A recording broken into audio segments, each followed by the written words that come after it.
এ ভাই আপনি উঠেন উঠেন উঠেন উঠেন, এটা কেন্দ্রীয় পেজ, কেন্দ্রীয় পেজ ভাই, সরেন সরেন সরেন সরেন সরেন পেজ ছাড়া এখান থেকে একটু নামাই দেন। হ্যাঁ আপনি কি এটা তো জুম অফিসের কেন্দ্রীয় পেজ, সরেন সরেন। আসসালামু আলাইকুম ওয়া রাহমাতুল্লাহ। আলহামদুলিল্লাহি রাব্বিল আলামিন, والصلاة والسلام على سيد الأنبياء والمرسلين وعلى آله وأصحابه ومن تبعهم ودعا بدعوتهم إلى يوم الدين. أعوذ بالله من الشيطان الرجيم. بسم الله الرحمن الرحيم. وأوفوا الكيل والميزان ولا تبخسوا الناس أشياءهم. وقال رسول الله صلى الله عليه وسلم: أعطوا الأجير أجره قبل أن يجف عرقه. صدق الله العظيم وصدق رسوله النبي الكريم. বাংলাদেশ খেলাফত শ্রমিক মজলিস আয়োজিত অধ্যকারী জাতীয় শ্রমিক কনভেনশনে উপস্থিত বাংলাদেশ খেলাফত শ্রমিক মজলিসের সংগ্রামী আহ্বায়ক, আজকের কনভেনশনের সভাপতি মাওলানা মুফতি শরাফত হুসাইন, উপস্থিত বাংলাদেশ খেলাফত মজলিসের কেন্দ্রীয় নেতৃবৃন্দ, উপস্থিত বাংলাদেশ খেলাফত মজলিস, বাংলাদেশ খেলাফত শ্রমিক মজলিস ও অন্যান্য সহযোগী সংগঠনসমূহের কেন্দ্রীয় ও অন্যান্য পর্যায়ের নেতৃবৃন্দ, সংগ্রামী বাংলাদেশ খেলাফত শ্রমিক মজলিসের সাথী ও বন্ধুগণ, মাঠ পর্যায়ের নেতা কর্মী ও সংগ্রামী শ্রমিক জনতা, আমি সর্বপ্রথম আজকের এই জাতীয় শ্রমিক কনভেনশনে আগত সমবেত সকল শ্রমিক জনতাকে বাংলাদেশ খেলাফত মজলিসের পক্ষ থেকে আন্তরিক অভিনন্দন জানাই। আপনারা মেহনতি মানুষ, শ্রমজীবী মানুষ, আপনাদের অধিকারের জন্য এবং একটি সুন্দর সমাজ বিনির্মাণের জন্য আল্লাহর জমিনে আল্লাহর খেলাফত প্রতিষ্ঠার সংগ্রামকে শক্তিশালী করবার প্রত্যয় নিয়ে বাংলাদেশ খেলাফত মজলিসের বৃহত্তর এই শামিয়ানার নিচে সমবেত হয়েছেন। আল্লাহ আপনাদেরকে উত্তম বিনিময় দান করুন। আপনাদের ঘাম এবং শ্রমের মাধ্যমে, আপনাদের রক্ত এবং জীবনের বিনিময়ে আল্লাহর জমিনে আল্লাহর দ্বীন প্রতিষ্ঠিত হবে, মানবতা তার অধিকার ফিরে পাবে, মেহনতি শ্রমিক জনতার সত্যিকার সম্মান এবং মর্যাদার অধিকার প্রতিষ্ঠিত হবে। সেই প্রত্যয়দীপ্ত কাফেলায় আপনারা আগামী দিনে আপনাদের এই পথ চলা অব্যাহত রাখবেন, সেই প্রত্যাশা আমি ব্যক্ত করছি।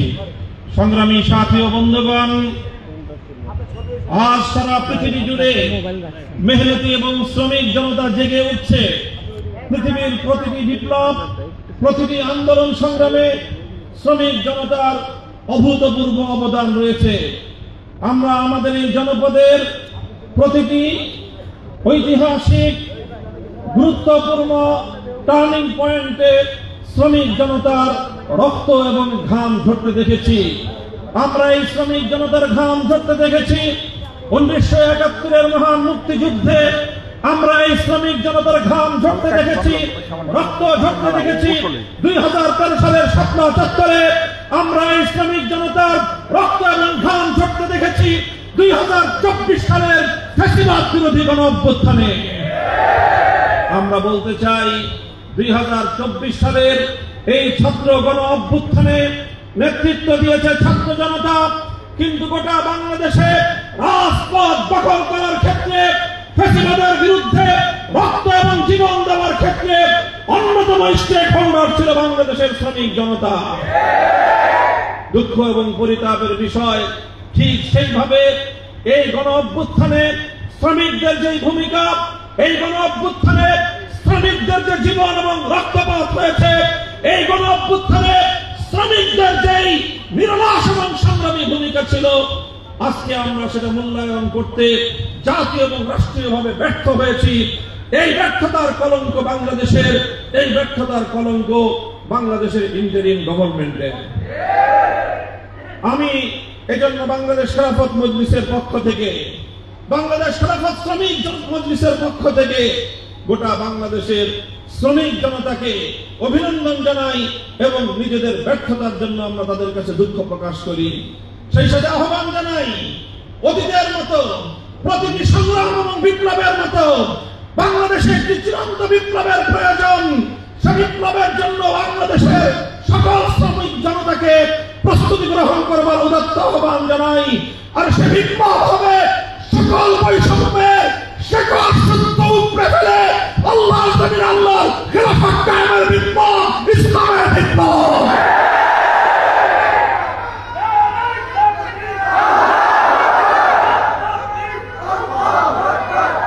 সংগ্রামী সাথী ও বন্ধুগণ, বাংলাদেশ খেলাফত শ্রমিক মজলিসকে সে ঐতিহাসিক দায়িত্ব পালন করতে হবে। এদেশের প্রতিটি সেক্টরের শ্রমিক জনতাকে ঐক্যবদ্ধ করতে হবে। পরিবহন শ্রমিক, নৌ শ্রমিক, রেল শ্রমিক, নির্মাণ শ্রমিক, গার্মেন্ট শ্রমিক, রাজমিস্ত্রি শ্রমিক এবং প্রত্যেকটি সেক্টরের হোটেল রেস্তোরাঁ শ্রমিক, সকল শ্রমিকদেরকে ঐক্যবদ্ধ করে বিপ্লবের জন্য প্রস্তুত করতে হবে। মনে রাখতে হবে, আপোষ করে নতজাননী দিয়ে ইসলামকে বিজয়ী করা যাবে না। ইসলামকে চূড়ান্ত বিজয়ী করবার জন্য বিপ্লবের প্রস্তুতি নিতে হবে, অভ্যুত্থানের প্রস্তুতি গ্রহণ করতে হবে।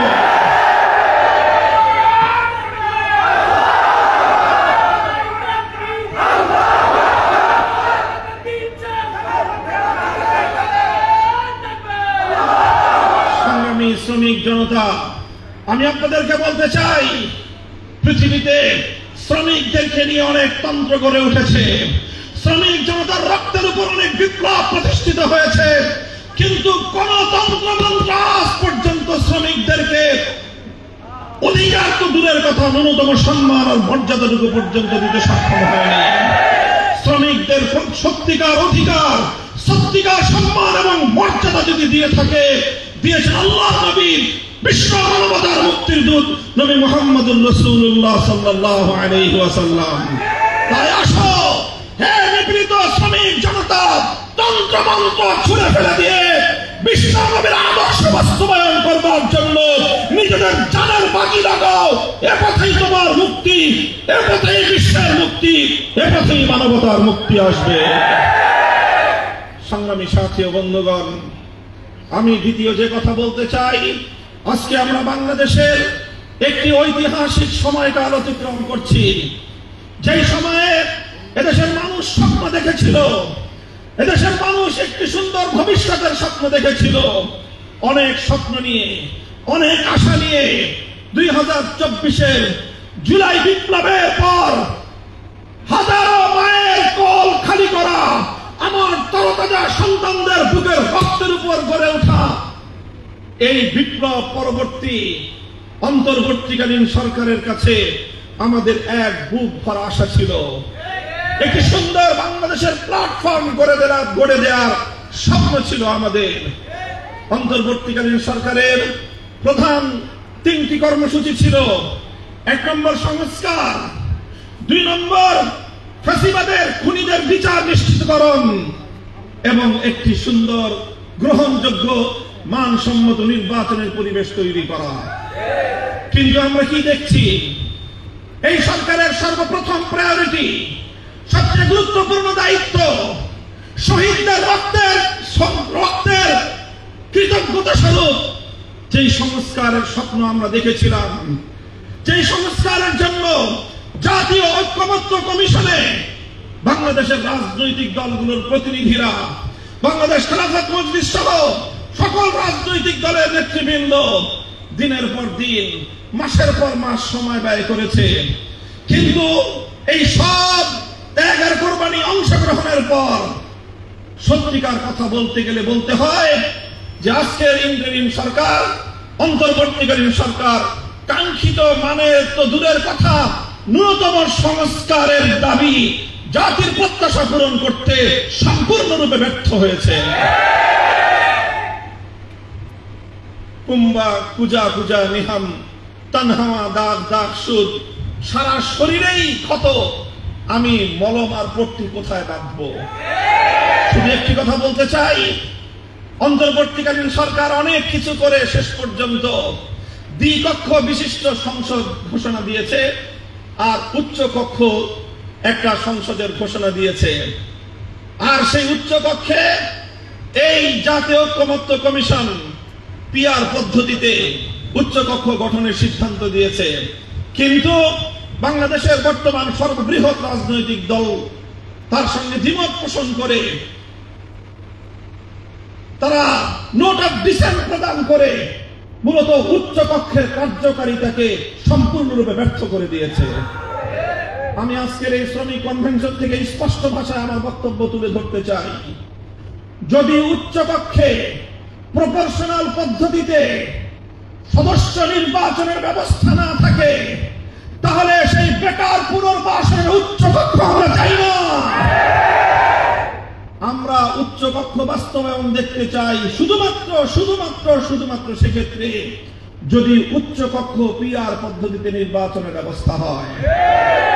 আর যদি উচ্চ কক্ষে পিআর পদ্ধতি ছাড়া চলমান নির্বাচনের মাধ্যমে এফপিটিপি নির্বাচনের মাধ্যমে নির্বাচিত সংসদ সদস্যদের মাধ্যমে যদি উচ্চ কক্ষ গঠনের কোন ধরনের মাথা মোটা এই সিদ্ধান্ত বাংলাদেশে কার্যকর করার চেষ্টা করা হয়, বাংলাদেশ খেলাফত মজলিস সেটা রুখে দেওয়ার জন্য আমরা মাঠে নামবো ইনশাআল্লাহ।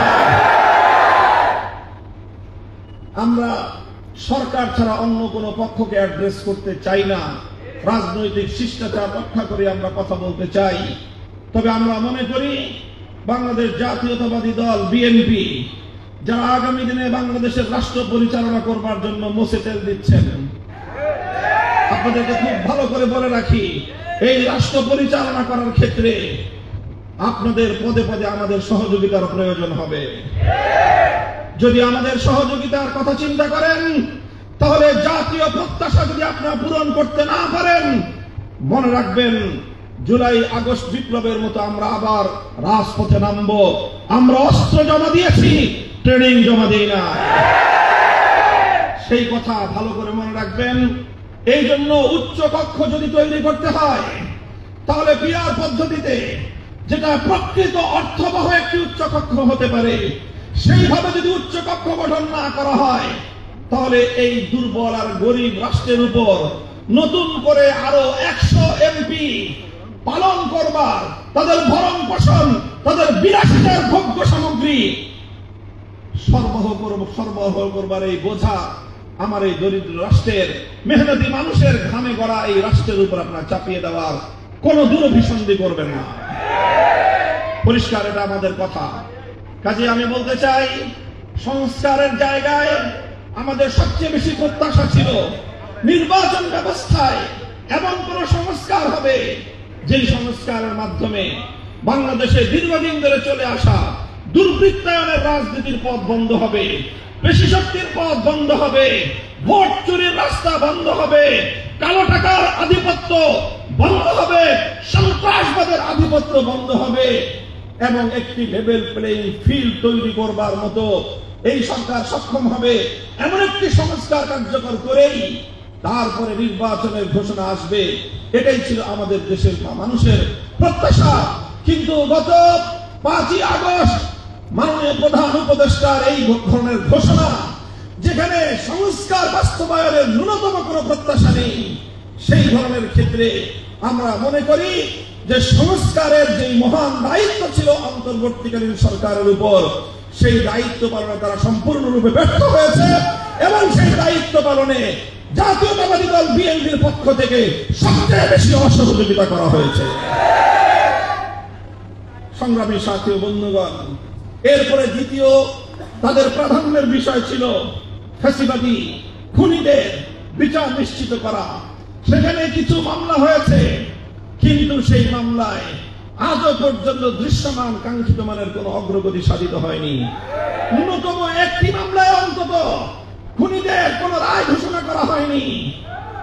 বিপরীত দিকে যারা ফ্যাসিবাদী আমলে ওলামায়ে কেরাম সহ বাংলাদেশের নিপীড়িত বিরোধী মতের মানুষজন হাজার হাজার মামলার ঘানি টেনেছে বছরের পর বছর, সেই মামলাগুলোর বোঝা আজও পর্যন্ত আমাদের কাছ থেকে অন্তর্বর্তীকালীন সরকার লাঘব করতে পারেনি। কিছু মামলা প্রত্যাহারের মূল্য ঝুলিয়েছে। আজও পর্যন্ত কোন সরকারি গেজেট তৈরি করা হয়নি। গুরুত্বপূর্ণ মামলাগুলো, হত্যা মামলা, মিথ্যা হত্যা মামলা, আমার ভাইকে খুন করে আমার বিরুদ্ধে হত্যা মামলা দায়ের করা হয়েছে শাপলা চত্বরে। এদেশের আলেম ওলামা, এদেশের হেফাজতে ইসলামের ডাকে সাড়া দেওয়া তৌহিদি জনতাকে নির্মমভাবে খুন করেছে, হত্যা করেছে। অথচ সেই হত্যাকাণ্ডে আবার হেফাজত এবং এদেশের ইসলামী নেতৃবৃন্দের বিরুদ্ধে হত্যা মামলা, বিস্ফোরক আইনের মামলা, সন্ত্রাস দমনের ধারায় মামলা দায়ের করে মামলায় আমাদেরকে জর্জরিত করে দেওয়া হয়েছে। এক বছরের অন্তর্বর্তীকালীন সরকার আজও সেই হত্যা মামলাগুলো, সন্ত্রাস বিরোধী ধারায় দায়ের কিন্তু সেই মামলাগুলো প্রত্যাহার তো করেনি। এখন নতুন গান শোনানো শুরু করেছে আমাদেরকে যে অন্যান্য মামলা প্রত্যাহার হবে, কিন্তু হত্যা মামলা, সন্ত্রাস বিরোধী ধারায় দায়েরকৃত মামলা এবং এই যে বিস্ফোরক ধারায় দায়েরকৃত মামলা, এগুলো নাকি ওরা প্রত্যাহার করতে পারবেন না। এই সকল ধোঁকাবাজি, ছলচাতুরি, আইনের নামে বেআইনের শাসন, এটা আমরা ভালোভাবে নেব না। আমরা অন্তর্বর্তীকালীন সরকারকে জন্য ইতিহাসের কাঠগড়ায় দাঁড় করাবো। তারপরে হলো তাদের তৃতীয় যে প্রায়োরিটির বিষয় ছিল নির্বাচনের লেভেল প্লেইং ফিল্ড। এদেশের মানুষ মনে করে, প্রতিটি রাজনৈতিক পক্ষ মনে করছে, আজ বাংলাদেশে যে আইন শৃঙ্খলা বাহিনীর আইন শৃঙ্খলার যে পরিস্থিতি, পুলিশের যে নিষ্ক্রিয় ভূমিকা এবং সারা দেশে চাঁদাবাজদের যে দৌরাত্ম্য, সারা দেশ জুড়ে যেভাবে অবৈধ কালো টাকার মালিকদের যে আধিপত্য, সেই জায়গায় নিরীহ সাধারণ সৎ দরিদ্র মানুষের পক্ষে আগামী নির্বাচনে প্রতিনিধিত্ব করা তো দূরের কথা, নির্বাচনে প্রতিদ্বন্দ্বিতা করা তো দূরের কথা, তারা নির্বাচন নির্বিঘ্নে ভোট পর্যন্ত দিতে পারবে বলে আমরা আস্থা রাখতে পারছি না। অন্তর্বর্তীকালীন সরকারকে সেই পরিবেশ নিশ্চিত করতে হবে। বড় বড় রাজনৈতিক দলগুলোকে সেজন্য নিজেদের দায়িত্ব পালন করতে হবে এবং সেই পরিবেশ নিশ্চিত করতে হবে। যদি সেটা করতে ব্যর্থ হয়, অন্তর্বর্তীকালীন সরকার ইতিহাসের কাছ থেকে তার দায় এড়াতে পারবে না। সংগ্রামী সাথী ও বন্ধুগণ, আমরা বলতে চাই, জুলাই সনদ ঘোষণা, জুলাইয়ের সনদ ঘোষণা এবং জুলাই ঘোষণা, জুলাইয়ের সনদ প্রণয়ন, এগুলো এদেশের মানুষের 24-এর বিপ্লবে অংশগ্রহণকারী প্রত্যেকটি পক্ষের দাবি ছিল, আন্তরিক দাবি ছিল, প্রত্যাশা ছিল সরকারের কাছে। জুলাই ঘোষণা এবং জুলাই সনদ তারা জাতিকে প্রদান করবে। 1 বছর পর নামকাওয়াস্তে জুলাই ঘোষণা প্রদান করেছেন মাননীয় প্রধান উপদেষ্টা। 5ই আগস্টের ঐতিহাসিক সময়ে এই ঘোষণা দেওয়ার জন্য আমরা অভিনন্দন জানিয়েছি, কিন্তু একই সঙ্গে চরম ক্ষোভ এবং দুঃখের সাথে আমরা এই ঘোষণাকে প্রত্যাখ্যান করেছি যে এখানে বাংলাদেশের অস্তিত্বের ইতিহাসকে পর্যন্ত যথাযথ মর্যাদা এবং স্বীকৃতি প্রদান করা হয়নি। বাংলাদেশ এমনি এমনি গড়ে ওঠেনি, আমরা বলেছি এবং ইতিহাস বলে তিনটে আধিপত্যবাদের বিরুদ্ধে লড়াই করে আজকের বাংলাদেশ তৈরি হয়েছে। সর্বপ্রথম লড়াই করতে হয়েছে 19 শতকের গোড়ার দিকে, 20 শতাব্দীর গোড়ার দিকে কলকাতার দাদাবাবুদের আধিপত্যবাদকে খর্ব করে পূর্ববঙ্গ পশ্চিমবঙ্গের আধিপত্য থেকে মুক্ত হয়ে বঙ্গভঙ্গের মধ্য দিয়ে বাংলাদেশের স্বাধীন মুসলিম জাতিসত্তা গঠনের সর্বপ্রথম আনুষ্ঠানিক যাত্রা শুরু হয়েছিল। আজ সেই কলকাতার আধিপত্যের বিরুদ্ধে জুলাই ঘোষণায় কোন ধরনের আকার ইঙ্গিত নাই। 1947 সালে যে ঐতিহাসিক ব্রিটিশ উপনিবেশবাদের বিরুদ্ধে আমাদের পূর্বপুরুষরা রক্ত দিয়ে, জীবন দিয়ে এই মাতৃভূমিকে ব্রিটিশের আধিপত্য থেকে মুক্ত করেছিল, দিল্লির কাছ থেকে তারা মুক্ত করেছিল, সেই 47-এর কোন স্বীকৃতি, 47-এর কোন ঘোষণা জুলাই ঘোষণার মধ্যে অন্তর্ভুক্ত করবার, স্থান দেওয়ার কোন প্রয়োজনীয়তা তিনি অনুভব করেননি। এরপরে আসলো 1990-এর অভ্যুত্থানের কথা আসে। 1975-এর 7ই নভেম্বর বিপ্লবের কথা আসে, কিন্তু ফ্যাসিবাদ বিরোধী আওয়ামী দুঃশাসনের বিরুদ্ধে রক্ত দিয়ে বিপ্লবের পতাকা তৈরি করা 2013 সালের 17 এড়িয়ে যাওয়া গোটা ইসলামী জনতার সঙ্গে সরকারের পক্ষ থেকে স্পষ্ট গ্রেফতারি এবং বিশ্বাসঘাতকতা। আজ আমরা স্পষ্ট ভাষায় বলতে চাই, শাপলা চত্বর যদি তৈরি না হতো 24-এর বিপ্লবের পতাকা তৈরি হতো না। রক্ত দিয়েছি আমরা, জীবন দিয়েছি আমরা, আমাদেরকে এভাবে উপেক্ষা করবার এই কলঙ্কিত ধারা যদি পরিবর্তন না করা হয়, আগামী বাংলাদেশে আমরা বিপ্লবের জন্য প্রস্তুতি গ্রহণ করবো ইনশাআল্লাহ। সংগ্রামী সাথী ও বন্ধুগণ, এই হলো জুলাই সনদের অবস্থা। আর এই জুলাই ঘোষণাকে কেন্দ্র করে তার ক্ষোভ এবং সেটা কতটাই এক পেশে দৃষ্টিভঙ্গির ভিত্তিতে হয়েছে তার আমরা বাস্তবায়ন দেখতে পেয়েছি। যারা জুলাই যোদ্ধা ছিল, যাদের নেতৃত্বে জুলাইয়ের বিপ্লব সংগঠিত হয়েছে, সেই আত্মনির্ভরী ছাত্র জনতা, ছাত্র নেতৃত্ব সেই জুলাই ঘোষণা অনুষ্ঠানকে পর্যন্ত তারা বর্জন করেছে। এটাকে অন্তর্বর্তীকালীন সরকার কোনোভাবে এর দায় এড়াতে পারে না। অন্তর্বর্তীকালীন সরকারের ভাবসাব দেখে মনে হচ্ছে যে এখন তারা কোনোভাবে কোনো এক দলের কাছে বা কোনো একটি পক্ষের কাছে রাষ্ট্র ক্ষমতা গছায় দিয়ে বিদায় নিতে পারলেই যেন বেঁচে যায়। ডক্টর ইউনূস সাহেব তাল গাছে উঠা সহজ, কিন্তু তাল গাছ থেকে নামার জন্য যথাযথ প্রক্রিয়া অবলম্বন না করলে তাল গাছ থেকে পড়ে মাজা ভাঙবেন, মাথা ভাঙবেন, আপনার কিন্তু ইতিহাসের দায় এড়াতে পারবেন না। দায়িত্ব যখন গ্রহণ করেছেন, বাংলাদেশে স্পষ্ট নির্বাচনের লেভেল প্লেইং ফিল্ড তৈরি করে এদেশের গণমানুষের আস্থা নির্বাচন উপহার দেওয়া ছাড়া আপনার মুক্তির কোনো উপায় নাই। সেই ব্যবস্থা আপনাকে করতেই হবে।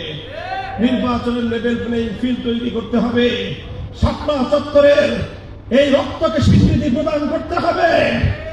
2009 সালের বিডিআর বিদ্রোহে 57 জন দেশপ্রেমিক সেনা কর্মকর্তার এই দেশ বিরোধী আন্তর্জাতিক আধিপত্যবাদী বাংলাদেশ বিরোধী শক্তি, এই বাংলাদেশ বিরোধী ষড়যন্ত্রকে জুলাই ঘোষণার মধ্যে স্থান দিতে হবে। জুলাই সনদ দিয়ে সেটা আইনগত কোন একটি ডিক্লারেশনের মাধ্যমে, গেজেট প্রকাশের মাধ্যমে, যে কোনো উপায়ে আইনগত একটি ভিত্তি তৈরি করে দিয়ে যেতে হবে। পরবর্তী আপনাদের মনোনীত একটি সরকারের আজ্ঞার উপর, তাদের দয়ার উপর জুলাই যোদ্ধাদেরকে, জুলাইয়ের বিপ্লবীদেরকে আপনারা পেন্ডিং রেখে চলে যাবেন, ইতিহাস আপনাদেরকে ক্ষমা করবে না। কাজেই সেজন্য আমরা বলবো, সংস্কার এবং নির্বাচন বিষয়ক নতুন যে বন্দোবস্ত, যে ব্যবস্থাপনা, সেটার আইনগত ভিত্তি তৈরি করে আগামী বাংলাদেশে সেটার বাস্তবায়ন নিশ্চিত করাই বর্তমান সরকারের সবচেয়ে গুরুত্বপূর্ণ এজেন্ডা।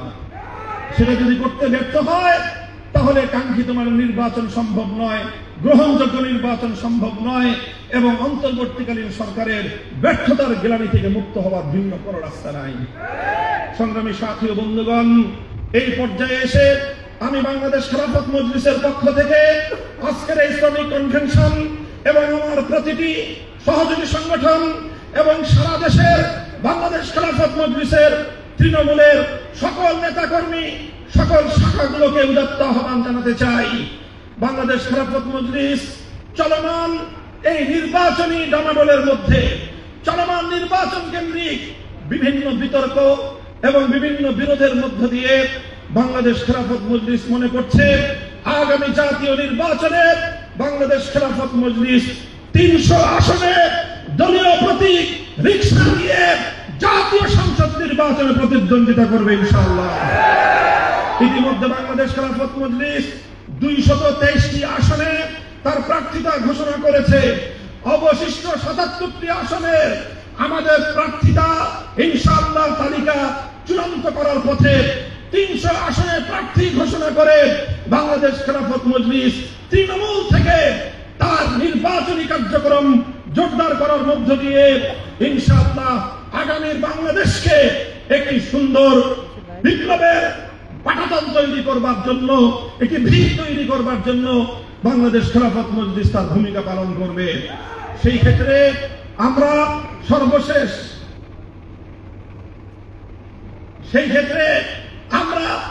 জুলাই এবং আগস্ট বিপ্লব এবং বিশেষ করে বিগত ফ্যাসিবাদী 15-16 বছরের যাতা করে নিষ্পেষিত সকল মজলুম সংগঠন, সকল মজলুম নেতৃবৃন্দ, সকল মজলুম রাজনৈতিক নেতাকর্মী এবং দেশবাসীকে একটি আহ্বান জানাতে চাই। পরস্পর নিজেদের মধ্যে প্রতিযোগিতা থাকবে, প্রতিদ্বন্দ্বিতা থাকবে, কিন্তু খবরদার একটি পয়েন্টে আমাদেরকে ঐক্যবদ্ধ থাকতে হবে। সেটা হলো যে এই বিগত ফ্যাসিবাদী দেশ বিরোধী এই চক্র যেন বাংলাদেশের রাজনীতিতে পুনর্বাসিত হওয়ার কোন সুযোগ না পায়। সকল রাজনৈতিক অঙ্গনকে আমরা বলতে চাই, যদি বিগত ফ্যাসিবাদকে নিজেদের সাময়িক রাজনীতির সুবিধার জন্য, নিজেদের স্বার্থ আদায়ের জন্য কেউ যদি বাংলাদেশের রাজনীতিতে ফ্যাসিবাদী অপশক্তিকে, বাংলাদেশ বিরোধী ভিন দেশীয় ইচ্ছাদেরকে আবার বাংলাদেশের রাজনীতিতে কোন ধরনের স্পেস দেওয়া, সুযোগ তৈরি করে দেওয়া, পুনর্বাসন করবার ষড়যন্ত্রের সঙ্গে কেউ যদি জড়িত হন, আমরা আবার জুলাই যোদ্ধাদেরকে নিয়ে তাদের বিরুদ্ধে প্রতিরোধ গড়ে তুলতে বাধ্য হব। আমাদের মধ্যে প্রতিযোগিতা থাকবে। বাংলাদেশ পন্থীরা বাংলাদেশের ভাগ্য নির্ধারণ করবে, বাংলাদেশ পন্থীরা বাংলাদেশ নিয়ে রাজনীতি করবে, বাংলাদেশ পন্থীরা বাংলাদেশের রাজনীতিতে প্রতিযোগিতা প্রতিদ্বন্দ্বিতা করে তারা সরকার এবং বিরোধী দল গঠন করবে। ভারতপন্থী, আমেরিকাপন্থী নামে কোন মহল বাংলার রাজনীতিতে পুনর্বাসিত হতে পারবে না। সেই জায়গায় নিরাপদ ভূমিকা পালন করতে হবে। কাজে এই জন্য যেহেতু আমাদের প্রধান প্রতিপক্ষ বাংলাদেশের বহিঃশক্তির একটি প্ররোচিত মহল বাংলাদেশের রাজনীতিকে আবার কলুষিত করবার অপচেষ্টা নিয়ে প্রতিনিয়ত তারা অপচেষ্টা চালিয়ে যাচ্ছে, হামলা, আক্রমণ, ভয়ভীতি প্রদর্শন চালিয়ে যাচ্ছে। সেই অপশক্তির বিরুদ্ধে গড়ে ওঠা জুলাইয়ের রাজপথের ঐতিহাসিক ঐক্যের বিরুদ্ধে কেউ যেন অবস্থান গ্রহণ না করে। সেজন্য একটি জাতীয় ঐক্যমত্য তৈরি করবার জন্য আমি গুরুত্বপূর্ণ রাজনৈতিক দলগুলো, বিশেষ করে বিএনপি এবং জামায়াতে ইসলামের নেতৃবৃন্দের প্রতি আমি উদাত্ত আহ্বান জানাই, এনসিপির ছাত্রদেরকে আমি উদাত্ত আহ্বান জানাই, সকলকে নিয়ে ফ্যাসিবাদ বিরোধী সেই ঐক্যের জায়গাকে মেরামত করবার জন্য যা যা করতে হয় তাই আমাদেরকে করতে হবে। বাংলাদেশ খেলাফত মজলিস সেজন্য তার সর্বোচ্চ ছাড় দেওয়ার জন্য প্রস্তুত রয়েছে ইনশাআল্লাহ। সংগ্রামী সাথী ও বন্ধুগণ, সর্বশেষ আমি আজকের এই শ্রমিক কনভেনশন সফল করার জন্য বাংলাদেশ খেলাফত শ্রমিক মজলিসের আহ্বায়ক কমিটির আহ্বায়ক মুফতি শরাফত হোসেন, সদস্য সচিব মাওলানা আবু সাইদ নোমান সহ সকল সদস্যদেরকে এবং যারা আজকে দেশের প্রত্যন্ত অঞ্চল থেকে বিভিন্ন শাখা থেকে প্রতিনিধিত্ব করবার জন্য কনভেনশনে যোগদান করে আজকের কনভেনশনকে সাফল্যমণ্ডিত করলেন, আপনাদের সকলকে আমি আন্তরিক অভিনন্দন এবং ধন্যবাদ জ্ঞাপন করছি।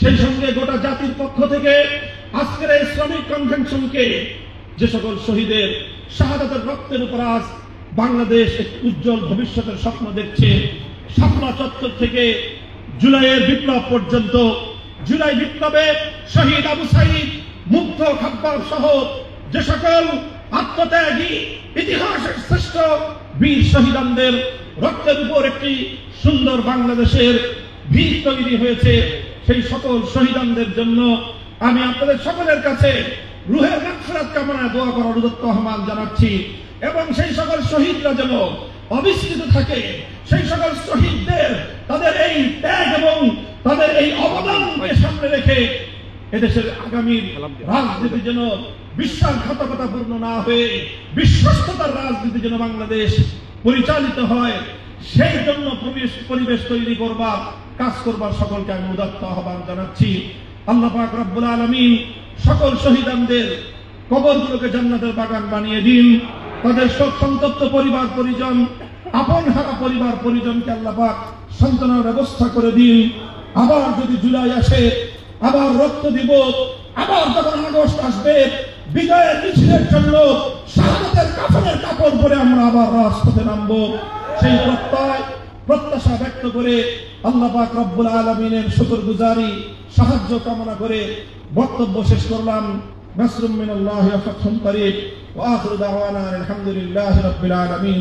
আসসালামু আলাইকুম ওয়া রাহমাতুল্লাহ। সুবহানাল্লাহি ওয়া বিহামদিহি।